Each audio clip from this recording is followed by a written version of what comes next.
Hi friends, இன்றைக்கி நம்ம mutton biryani எப்படி செய்யணும்னு பார்ப்போம்.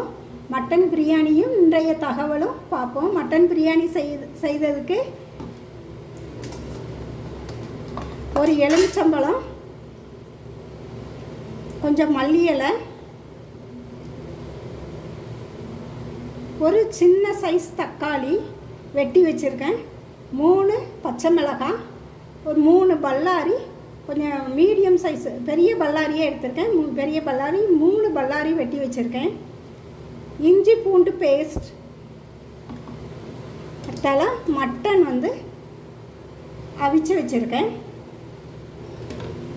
1/2 கிலோ பாசுமதி ரைஸ் ஊற வச்சுருக்கேன், 20 நிமிஷம் ஊற வச்சுருக்கேன்.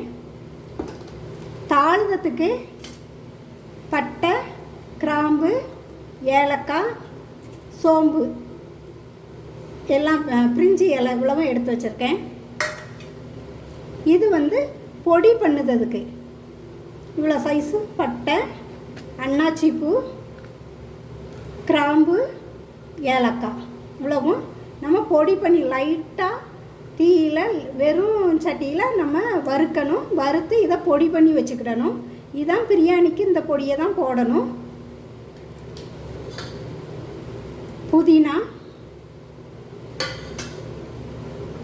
கொஞ்சம் தேவையான அளவு தயிர் எடுத்து வச்சுருக்கேன். இதில் இவ்வளவும் போடலை, நம்ம தேவையான அளவு தான் போடணும். சமையலுக்கு தேவையான எண்ணெய்,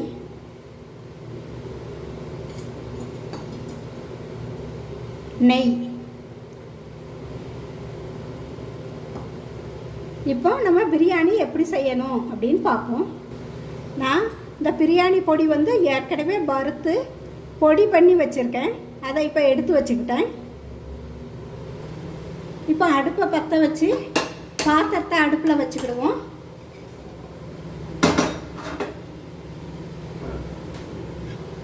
இப்போ பாத்திரம் நல்லா காஞ்சிட்டு இப்போ நம்ம ஃபஸ்ட்டு நெய் ஊற்றிக்கிடுவோம். 50 நெய் எடுத்து வச்சுருக்கேன்.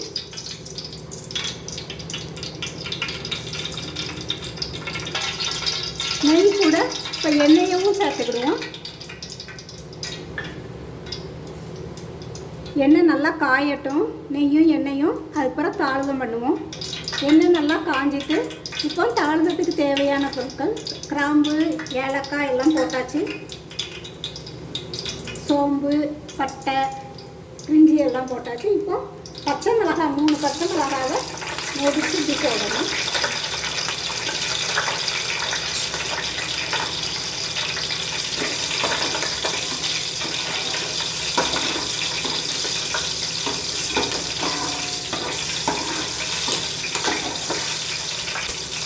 பால் தான் நல்லா பொரிஞ்சிட்டு இப்போ வெட்டி வச்சுருக்க இந்த பல்லாரியை போட்டுருவோம்.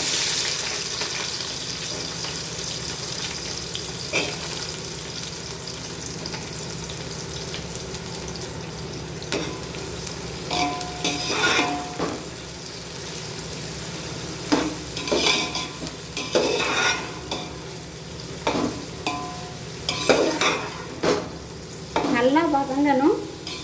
தீயை ஹை ஸ்பீட்லேயும் வைக்கக்கூடாது, மீடியத்தில் தான் வச்சுருக்கணும். மீடியத்தில் வச்சு கொஞ்சம் ஸ்லோவாகவே வதங்கும். அது வரைக்கும் ஒரு 10 நிமிஷம் வரை ஆகும். 10 நிமிஷம் நம்ம வதக்கிட்டு அதுக்கப்புறம் தக்காளி சேர்க்கணும்.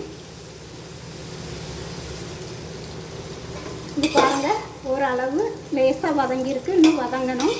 இன்றைய தகவல் என்ன அப்படின்ட்டு இப்போ பார்த்துக்கிடுவோம். இன்றைய தகவல் பழங்களை பற்றி பார்ப்போம்.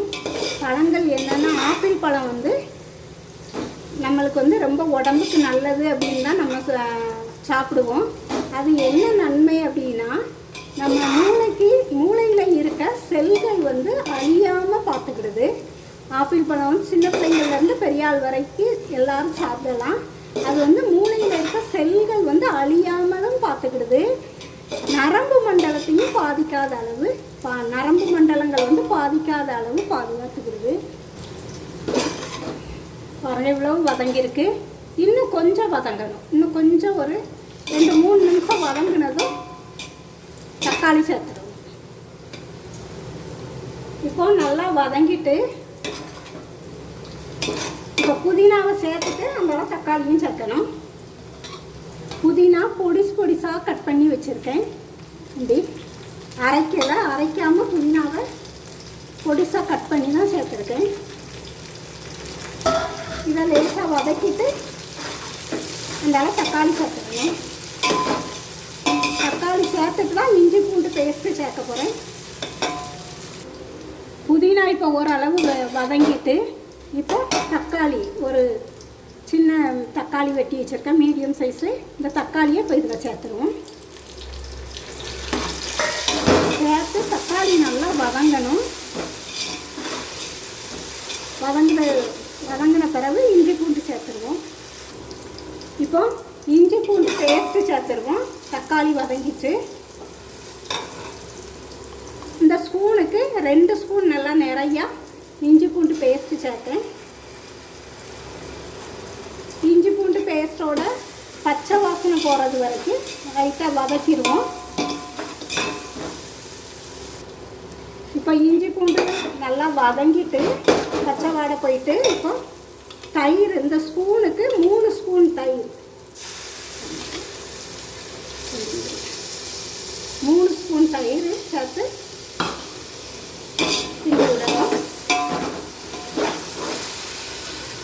தயிர் ஊற்றுனதுமே உப்பு போடணும். உப்பு வந்து மட்டனில் இந்த ஸ்பூனுக்கு 1 ஸ்பூன் உப்பு போட்டிருக்கேன். இப்போ இதில் இந்த கிரேவியில் 1.5 ஸ்பூன் உப்பு போடுவோம். போட்டு கிளறிடணும்.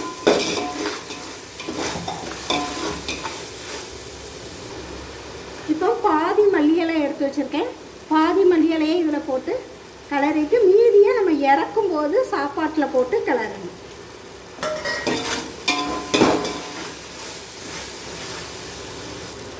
இப்போ திரிச்சு வச்சுருக்க இந்த பொடி பிரியாணி பொடியையும் அதில் போட்டுடணும்.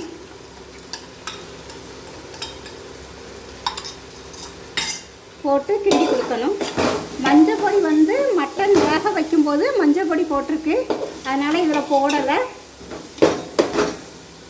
இப்போ வேக வச்சுருக்க மட்டனை இதில் தட்டிடுறேன். தட்டிட்டு இதுக்கு 1 டம்ளர் அந்த மட்டன் வேக வச்ச தண்ணி 2 டம்ளர் ஊற்றிருக்கேன். இந்த டம்ளருக்கு 2 டம்ளர் அரிசி எடுத்தேன். இப்போ இதுக்கு 4 டம்ளர் தண்ணி நான் ஊற்ற போகிறேன். நான் வந்து ரொம்ப விதையாலாம் சோறு இறக்க மாட்டேன். லைட்டாக கொஞ்சம் நல்லா வெந்திருக்கணும். அதனால 4 டம்ளர் தண்ணி ஊற்ற போகிறேன். 3வது டம்ளர் 4 டம்ளர் ஊற்றிருக்கேன். இப்போ இந்த கிரேவி வந்து இந்த தண்ணியில் நல்லா கொதிக்கணும். மட்டன் எல்லாம் மசாலா எல்லாம் நல்லா கொதித்ததும் நம்ம அரிசியை எடுத்து போடணும். கொதிக்கிறது வரைக்கும் இதை மூடி வச்சிருவோம் பாத்திரத்தை. இப்போ பாருங்கள் நல்லா கொதிச்சுக்கிட்டு இருக்கு. இது ஒரு 2 நிமிஷம் இப்படி கொதிச்சதுன்னா இந்த மசாலா எல்லாத்துலேயும் நல்லா சேர்ந்துடும். 2 நிமிஷம் இல்லாட்டி 1 நிமிஷம் நல்லா கொதிக்கட்டும். கொதிச்சத உடனே நம்ம அரிசியை இதில் சேர்த்துருவோம். இப்போ அரிசியை வந்து தண்ணி இல்லாமல் இருத்து வச்சுருக்கேன். இதில் நல்லா சேர்த்துடணும்.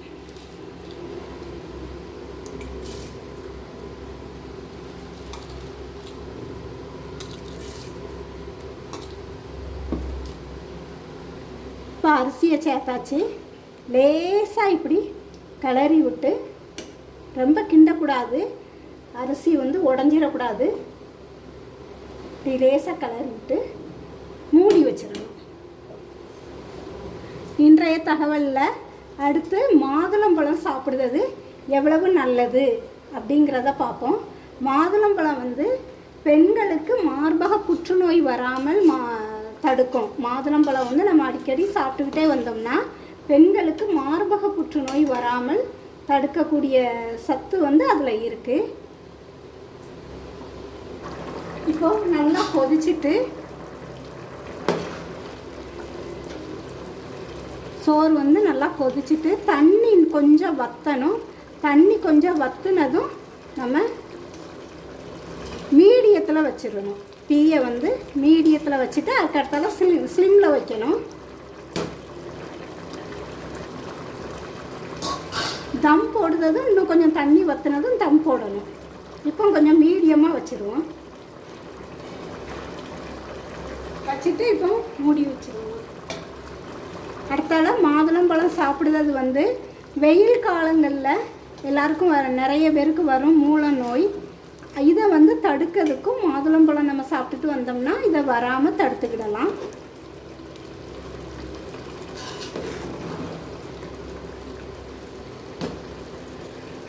இப்போ மூடி வச்சிருவோம்.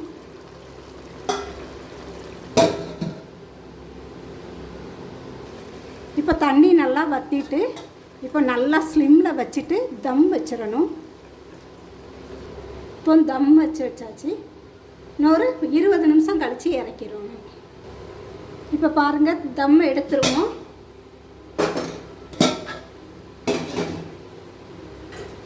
எடுத்துட்டு பாருங்கள், நல்லா வெந்துட்டு பிரியாணி ரெடி ஆகிட்டு. அரிசி உடையவும் இல்லை.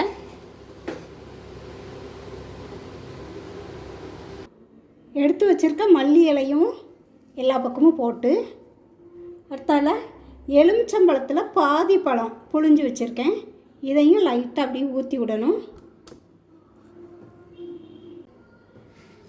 இப்போ சர்க்கரை இவ்வளோ காணும் இப்படி லைட்டாக அப்படி தூவி அதுவும் சேர்த்து கிளறிடணும். சாப்பாடு அரிசி உடையாமல் சாதம் உடையாமல் பார்த்துக்கிடணும். இப்படி மெதுவாக கிளறி விடணும். நம்ம மட்டன் பிரியாணி ரெடி ஆகிட்டு.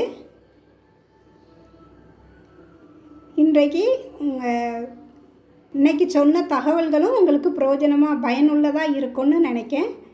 மட்டன் பிரியாணி ரெடி ஆகிட்டு. லைக் பண்ணுங்கள், சப்ஸ்கிரைப் பண்ணுங்கள், ஷேர் பண்ணுங்கள்.